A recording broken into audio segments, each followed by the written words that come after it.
The Great Dragon Ball drought is still underway, and even though Dragon Ball Daima is over, we are still getting plenty of content from it. In fact, Nakatsuru was at a convention recently, and he gave an interview which gives some secrets away about the series and a potential Dragon Ball remake. Nakatsuru thinks it's possible. We'll read that. We'll also get into the Sparking Zero news, which is pretty major, and any day now we'll be getting a big update, as well as some new Dragon Ball Legends information. So let's go ahead and start off with the Nakatsuru interview. I want to read a few excerpts from this interview because I found it very interesting. First, he talked about getting involved with Dragon Ball Daima. The question was, how did you get involved in the new series Dragon Ball Daima, and how did the contact from Toei Animation happen? And then Nakatsuru says, well, how can I put it? At Toei Animation, there is Mr. Morishida, the director. He used to give me advice on my work. Then, while he was clearly working on a new Dragon Ball project, and since it happened to be during that period, he told me something like, well, Mr. Nakatsuru, you should take part in it. That's how I started preparing to participate in the production, and how I got involved from the very beginning to the end. That's basically how it happened. Straight up, just told you, yep, they asked me to do it and I did it. You know, I appreciate the honesty. Now, here's something I found very interesting. I was under the impression that Toriyama basically did every character design.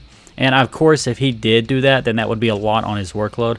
But it looks like Nakatsuru did quite a few as well. The question is, what are the new character designs you created for Dragon Ball Daima, and will we ever get to see them? Nakatsuru says, indeed, well, this time quite a few main characters have turned back into children, and for them, I crafted many drafts for their rejuvenated appearances. They appear in the anime almost as they were in the drafts, without too many changes. Now this is interesting, because they did show a few sketches at New York Comic Con that they claimed was drawn by Toriyama.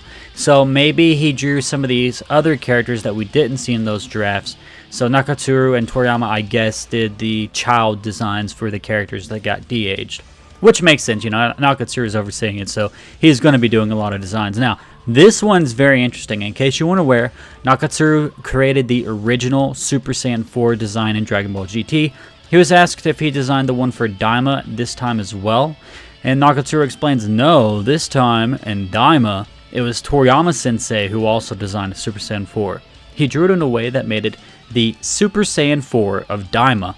So of course what Nakatsuru is saying here by specifically saying the Super Saiyan 4 of Daima, it sounds like Toriyama really wanted to differentiate the Daima Super Saiyan 4 from the Super Saiyan 4 that appears in Dragon Ball GT, which of course does make sense. I think it's pretty interesting and probably very flattering for Nakatsuru to have Toriyama say, hey, we're going to add Super Saiyan 4, but I'm going to put my own spin on it. And then, of course, it comes full circle because then Nakatsuru oversees the animation. So that's all very interesting. Now, this last answer I'm going to go over is possibly the one making the most rounds.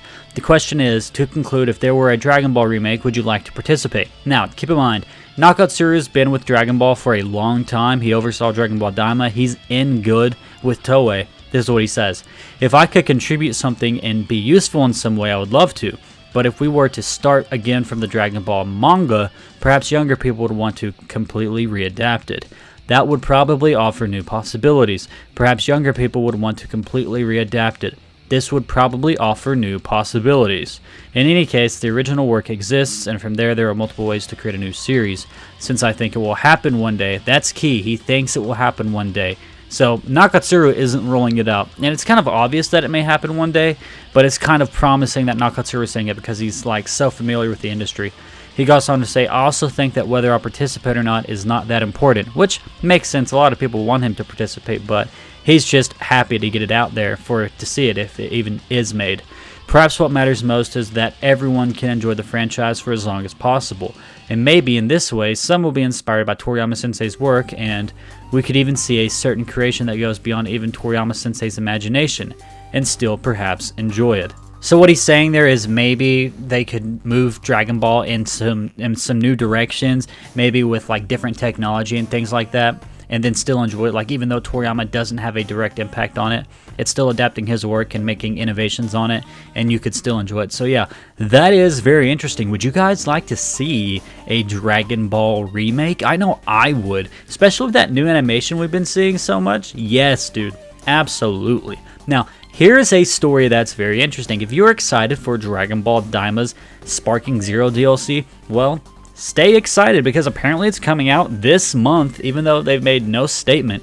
They're basically going to shadow drop it. So, this was seen on the Steam page, and they gave the release windows, and the release window for the first part of the Dragon Ball Daima DLC is set to arrive between January and March 2025. And of course, we are in March 2025. So, any day now, this DLC is going to get a trailer, and then it's going to drop. So, that is so interesting. Like, okay, give us the Daima DLC.